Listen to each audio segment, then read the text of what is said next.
Mbona wafuja hao? OML. Okay. People who are older. Oya kaka. OML. Okay. Sasa unambeba mama kama huyo rafiki yangu kama hivyo nyanya. Kwa mnatunyanyasa bro. Wewe. Nani anakunyanyasa? Tushasema eneo hili hatuwataki. Mbona muelewi? Nishategewa eneo huko la kufanyia biashara zenu. Kwa nini mnang'ang'ania kwenye eneo kama hili? Kaka nisikilize.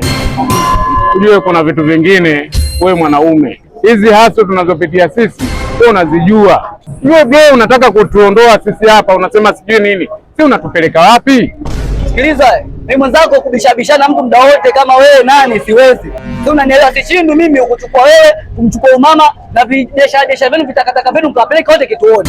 Kwa biashara vyenu nakuduga. Wewe. Baba, achana naye baba. Watakufunga baba, achana nao. Mama, niko tayari mimi nikafungwe lakini natetea ugali wangu.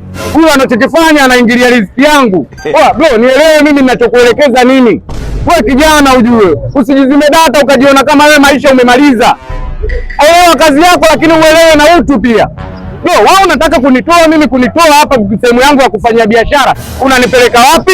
Hiyo sehemu unanipeleka mimi umeniwekea mazingira gani? Bro, si usione kama tunapenda hapa kunyanyasika hivi kukimbizana na wewe. Ila bro, mimi hapa ndo eneo langu la riziki. Hapa ndiko ninakotoa shilingi 500 asubuhi na wapa wanangu waende shule.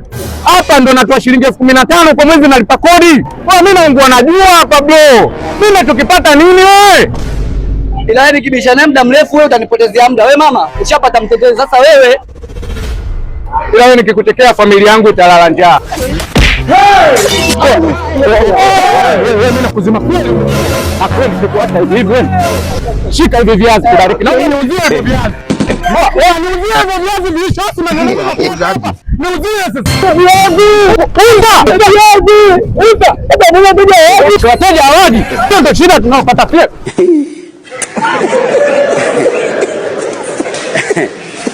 Aha.